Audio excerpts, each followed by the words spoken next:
सरकारी कंपनी आपल्या पदरात पडत घेऊन आपल्या खाजगी मालमत्ता असली सरकारची जमीन आपली मालमत्ता असल्यासारखं वागणारे रिलायन्स कंपनीचे जगजाहीर नाव रिलायन्स आणि अंबानी यांनी नागोठण्यामधील शेतकऱ्याच्या जमिनी घेऊन नोकऱ्या लावतो म्हणून सांगितलं होतं। सरकारने उद्योगमंत्र्यांनी आदेश देऊनही आज 4 महिने ती हातात बदलत बसलेले आहेत। नरेंद्र मोदी म्हणतात सबके अच्छे दिन। आझाद मैदानामधील परिस्थिती पाहता अच्छे दिन कुठे आहेत याचं वास्तव ह्या आंदोलनकर्त्यांचे नेते गंगाराम मिनमिने सविस्तर सांगत आहेत। काय अन्याय झालेला आहे आणि पुढची भूमिका ते काय जाहीर करणार आहेत। गंगाराम मिनमिने। माझे नाव गंगाराम मिनमिने, भूमिपुत्र प्रकल्पग्रस्त सामाजिक संस्थे नागोठणे यांचे अध्यक्ष बोलतोय। माननीय मुख्य सचिव सुजाता मॅडम यांच्या अध्यक्षाखाली मंत्रालयामध्ये 24 जून 2025 रोजी बैठक झाली। त्या बैठकीमध्ये असे आदेश दिले जिल्हा अधिकारी रायगडला की 7 दिवसात 324ची पडताळणी करून 2 महिन्यात प्रकल्पग्रस्तांना रिलायन्स कंपनी नागोठणेमध्ये कायमस्वरूपी नोकरी घेण्याचे आदेश दिले होते। परंतु रिलायन्स कंपनी अधिकारी नागोठणे ह्याही चालढकल करत असल्याने आम्ही 7 ऑक्टोबर 2025 पासून बेमुदत आमरण उपोषण आझाद मैदान मुंबई येथे बसलो असताना तिथे आम्ही वारंवार मंत्रालयामध्ये जात असताना तिथे उद्योगमंत्री लक्ष टाकत नाही, माननीय मुख्य सचिव मंत्रालय मुंबई ते सुद्धा टाकत नाही आणि प्रधान सचिव अन बालगन साहेब हे सुद्धा लक्ष टाकत नाही आणि रिलायन्स कंपनी अधिकारी हे नागोठण्याचे चालढकल करत असल्यामुळे आम्ही इथून निर्णय 324 कायमस्वरूपी नोकरी मिळाल्याशिवाय आम्ही इथून आझाद मैदानावरून जाणार नाही असा सर्व प्रकल्पग्रस्तांनी निश्चय केला आहे। धन्यवाद।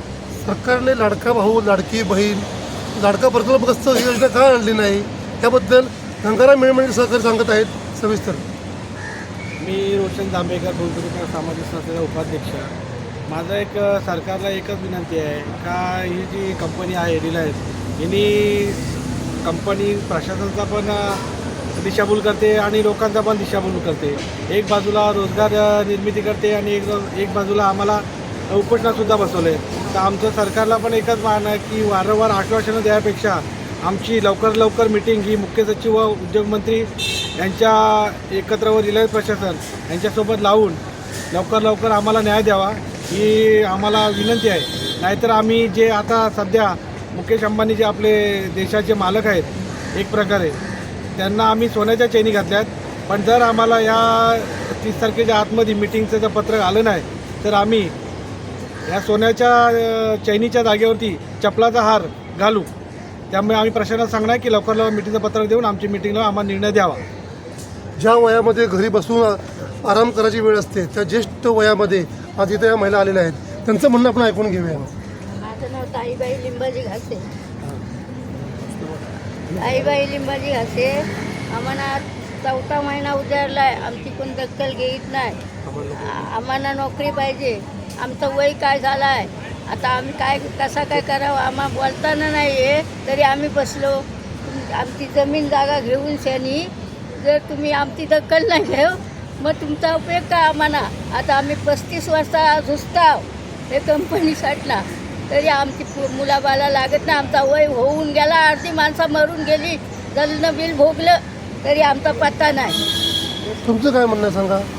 वनिता मालुसरा आज 40 वर्ष आम्ही हे करत आहोत। आम्ही आंदोलन भोगलं, किती भोगलं, जेल भोगलं, सर्व्हिस टाकलं। आज 4 महिने झाले तरी आम्हाला काहीच उत्तर देत नाही का आम्ही हो घेऊ आज घेऊ उद्या घेऊ अशी मिटिंग बोलली का उद्या परवा का मिटिंग सोडून दिली। म्हणजे आम्ही किती करायचं, आमची पोरं बाला आमचं वय गेलं, आमची 3 पिढी गेल्या तरी आम्ही म्हणतो आम्ही कामावर घेऊ कधी घेणार। आम्ही मेल्यानंतर आमच्या मुलाबालांचं पण वय निघून गेला म्हणजे आम्ही म्हातारी माणसं इथं येऊन काढतो कशासाठी, आमच्या लेकराबालांसाठी। आम्ही जल भोगलं, संडासामध्ये आम्ही पाणी पिलेलं आहे ते आम्हाला आठवण आम्हाला रडायला येतो। तुमचं काय म्हणणं आहे। आमचं म्हणणं असं आहे अजून परत आता आम्ही 40 वर्ष झाली, इतक्या वर्ष आम्ही जेल बसून ठाण्यापासून पुण्यापासून बरं झालं तरी आमचे काही निर्णय घेत नाही. आणि तेच म्हणजे जो तो पुढं होता त्याही आपलं साहेबाजवळ गेलं, कंपनीत गेलं, त्याही आपलं बोलणं झालं का आम्हाला झालं मोर्चा उठवला. तर आता शेवट परत आम्हाला अगदी देवासारखं भेटलं म्हणून आम्ही आता हा 5वा महिना झाला तरी आम्ही इथंच आलो. हां मिलमिल त्याहीच आता हे सगळं हे करून घेतलं म्हणून त्याच्याच आशीर्वादाने आम्हाला काम कंपनीने मला घ्यायचं आणि त्यांच्याच ह्यानी आम्ही आता उद्या ट्रेनमधनं चढताना किती गर्दी असते, किती काय असते, तरी तसे आम्ही चढतो. उपाशी इथं राहतो, राहायला जागा नाही आम्हाला. आमच्या मुलाबाळासाठीच आम्ही येतो ना तर कुणासाठी. मग अजून ह्या वयात आम्ही अजून जेल बघायचं काय, मग मोर्चा काढायचा काय, अजून त्या साहेबाला कसं आम्हाला समजत नाही ना घ्यायचा विषय त्याला. मग काही करा नाही तर आम्हाला काय करायचं ते आम्ही पुढं करू, पण अजून परत द्या.